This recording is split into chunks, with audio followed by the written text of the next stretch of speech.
Sabe a história que a gente conta sobre a nossa própria vida? Pois é. E se ela for, na verdade, uma espécie de ficção que a gente escreve todos os dias? Hoje, a gente vai mergulhar fundo no discurso de despedida de um professor polonês aqui no Brasil para entender exatamente isso. Como ele criou seu próprio mito e o que essa história revela sobre a maneira como todos nós narramos quem somos.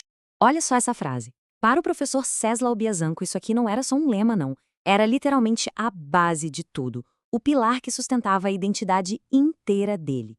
E é essa filosofia que vai moldar cada detalhe da história que ele quis deixar para o mundo. Então vamos imaginar a cena. Estamos em Pelotas no ano de 1965. Aos 70 anos, o professor Czesław Biazanko, um imigrante polonês, está sendo forçado a se aposentar. Para muitos, seria um fim de linha, mas para ele? Para ele foi o palco perfeito. Aquele discurso de despedida não era um adeus, era o começo da sua própria lenda.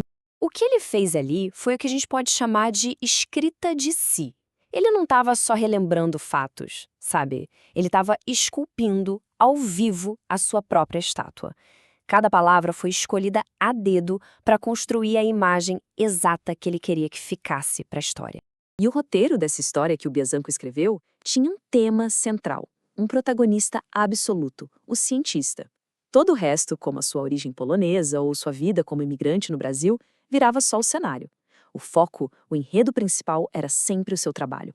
Repara bem na intensidade dessas frases. Quem não trabalha, não existe. Isso é muito forte, né? Não é por acaso. Ao repetir essa ideia várias vezes, quase como um mantra, Biazanko estava, na prática, apagando todas as outras partes de quem ele era. Ser polonês, ser brasileiro de coração, nada disso parecia importar tanto quanto ser um cientista. E o resultado é esse que a gente vê. De um lado, o Biazanko social, o intelectual, o pesquisador todo iluminado. Do outro, o Biazanko privado, o marido, o pai, o homem, deixado totalmente na sombra. A prova disso é que a esposa dele, Joana, que também era uma imigrante polonesa, mal aparece como uma pessoa no discurso. Ela é citada como uma assistente, um suporte para a carreira dele. Bom, toda grande história precisa de um começo épico, certo? E a de Biazanko não seria diferente. Mas então, como a jornada de um intelectual da Polônia até o Brasil foi contada por ele?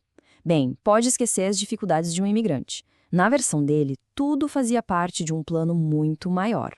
Ele basicamente reescreveu a própria história. Não foi uma fuga da guerra, não foi uma necessidade. Foi uma missão, uma aventura romântica para ver as maravilhas exóticas da América do Sul. A realidade dura de deixar o seu país para trás foi transformada numa jornada de herói. E para deixar tudo ainda mais grandioso, ele se colocou no mesmo patamar de heróis da literatura e da ciência. Ele não era só um imigrante polonês, ele era um explorador, um aventureiro intelectual, seguindo os passos de gigantes. Era só maneira de conectar sua identidade polonesa a uma grande tradição europeia. E olha só, existe um nome para isso que ele fez: autoficção. É exatamente essa arte de misturar fatos da vida real com ficção para criar uma narrativa pessoal, um mito.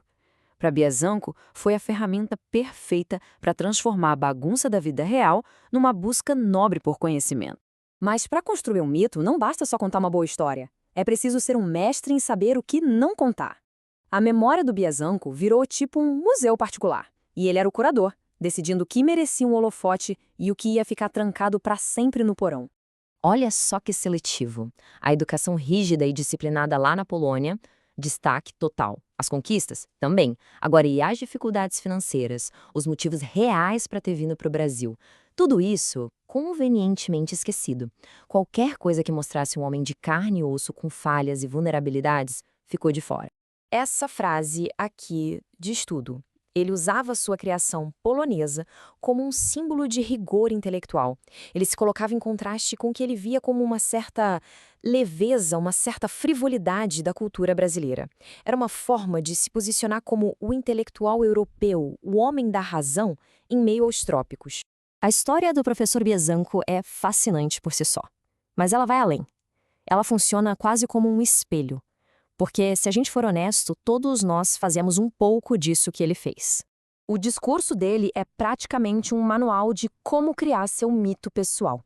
Primeiro, defina um tema. Segundo, crie uma origem heróica. Terceiro, selecione só as melhores memórias. E quarto, o mais importante, esqueça todo o resto.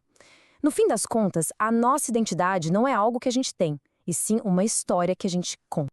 E com o tempo, a performance se torna tão real que o mito e o homem se tornam uma coisa só. Aquela persona que ele criou, a do cientista polonês brilhante e incansável, deixou de ser uma atuação, virou a realidade em que ele mesmo vivia. E ele manteve o personagem até o último segundo. Em vez de terminar o discurso com uma lista de conquistas, ele encerra com poesia, com uma visão romântica da vida. Foi o grande finale perfeito para o intelectual que ele passou a vida inteira construindo. A história de Besançon foi essa, construída sobre trabalho e ciência. Ele criou seu mito em cima dessa base, e isso tudo nos deixa com uma pergunta no ar. Qual é o mito, qual é a história que cada um de nós está construindo sobre si mesmo?